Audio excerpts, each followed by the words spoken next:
اقبال نے فلسفے کو شاعری کی لہر میں جوان رکھا ہے، ورنہ فلسفے کی کمی بیشی کیا ہوتی ہے کہ ذہن اس پر حکومت شروع کر دیتا ہے، فلسفے بوڑھے ہو جاتے ہیں اور شاعری جوان رہتی ہے۔ اقبال نے فلسفے کو جوانی کی چادر دی ہوئی ہے، کیونکہ شاعری کے طور پہ آپ مجھ سے بہتر جانتے ہیں کہیں نہ کہیں کمی کوتاہی رہ جاتی ہے بھائی، انسانی قلم سے لکھی ہوئی بات کبھی پرفیکٹ نہیں ہوتی، کیا بات ہے۔ اقبال نے فلسفے کو علیحدہ دیکھے، شاعری کو مخصوص انداز میں، جیسے اگر ہم چلے جائیں مسجد قرطبہ، انتہائی زیادہ فلسفیانہ رنگ ہے، ساکی نامہ میں آئے تو مجھے لگتا ہے جیسے شاعرانہ عروج ہمیں زیادہ نظر آتا ہے، لفظ آسان ہے، بہاؤ تیز ہے، بہار آتے دکھا رہے ہیں کہ خیمے لگ گئے ہیں، بہار کا خیمہ کہاں لگتا ہے بھائی، تو یہی کچھ ساکی متائے فقیری سے ہوں میں امیر، میرے قافلے میں لٹا دے ٹھکانے لگا دے اسے، تو وہاں پہ مجھے وہ شاعر زیادہ لگتے ہیں۔ تو مجھے لگتا ہے مختلف جہتیں ہیں، ہمیں حق دینا چاہیے اقبال کو کہ وہ اپنی مختلف جہتوں کو لوگوں کے سامنے رکھ سکیں، اور اس میں کیا برائی ہے؟ اگر گوئٹے نے کلرز کے اوپر کام کیا تو وہ تو اہل ہو گیا، نیوٹن نے ایسوٹیرکزم کے اوپر کام کیا، وہ تو اہل ہے، تو اقبال کا کیا جرم ہے کہ وہ نہیں کر سکتا؟ لیبنیز جو ہے وہ فلسفہ اور میتھ پر بیک وقت کام کر سکتا، اقبال نہیں کر سکتا۔ آئنسٹائن نظمیں لکھ سکتا، آئنسٹائن نے 400 نظمیں لکھی ہیں، لیکن اقبال کا جرم ہے نا نفرت ہے، بغض ہے، اتنا بغض نہ رکھیں۔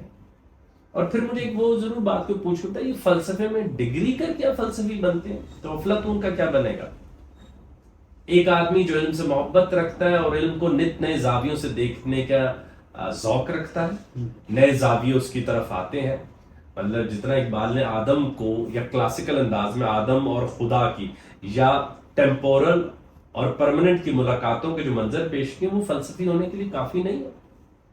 یا اس کو نئے انداز میں دیکھنے کے لیے ہو، اس سے بڑا فلسفی کا کیا کام ہے؟ سر کہیں نہ کہیں آپ کو نہیں لگتا کہ فلسفہ جو ہے، اگر آپ فلسفے کو شاعرانہ انداز میں پیش کریں گے تو فلسفے کی روح کہیں مر نہیں جائے گی؟ نہیں، اقبال نے اس کا جواب سے ریفلیکشن کی پہلی لائن میں دیا، فلسفے بوڑھے ہو جاتے ہیں اور شاعری جوان رہتی ہے۔ اقبال نے فلسفے کو جوانی کی چادر دی ہوئی ہے، کیونکہ شاعری کے طور پہ آپ مجھ سے بہتر جانتے ہیں کہیں نہ کہیں کمی کوتاہی رہ جاتی ہے بھائی، انسانی قلم سے لکھی ہوئی بات کبھی پرفیکٹ نہیں ہوتی، کیا بات ہے، کون اقبال اور کون کوئی اور۔ مگر دوسری بات ہے کہ اقبال نے فلسفے کو شاعری کی لہر میں جوان رکھا ہے، ورنہ فلسفے کی کمی بیشی کیا ہوتی ہے کہ ذہن اس پر حکومت شروع کر دیتا ہے۔ شاعری کی بڑی بات یہ ہے کہ ذہن اس پر حکومت نہیں کر سکتا، وہ ذہن کی گرفت سے نکلتی رہتی، کیونکہ ہم نے اتنا بڑا درخت نہیں دیکھا ہوا جتنا بڑا درخت وہ صنوبر باغ میں آزاد بھی ہے، پابائی گل بھی ہے۔ اب احساس ہوتا ہے یار یہ محلے میں لگا ہوا صنوبر تو نہیں ہو سکتا، یہ کافی کوئی بڑا صنوبر ہے۔ تو شاعری ذہن کی گرفت کمزور رکھتی ہے مگر اس کو پینٹ کرتی رہتی ہے، فلسفہ جو ذہن میں سٹرکچرز قائم کرنے کا پیسو ہو جاتا ہے کہ ذہن اس کے اوپر حکومت شروع کر دے، پرانا پن آ جاتا ہے فلسفے۔ تو میرا سے اقبال نے بڑی خوبصورت خدمت کی، اور یہ دیکھیں سب کانٹیننٹ میں ایسے کون کر رہا تھا یا بعد میں کسی نے کیا اس کا نام لے دیں مجھے، میں نے کبھی زندگی میں کہیں کہا ہو کہ دنیا کا واحد فلسفی اقبال، دنیا کا واحد شاعر، یا آپ نے کبھی مجھ سے سنا ہو کہ اقبال تو جی مجدد، اور میں تو ان باتوں کے خلاف بھی بولتا رہا ہوں۔ مقصد یہ ہے ہی واز یونیک، وہ اپنی مثال آپ ہے۔ ہم نے آئنسٹائن پر، میں لوگوں سے کہتا ہوتا ہوں کہ بھائی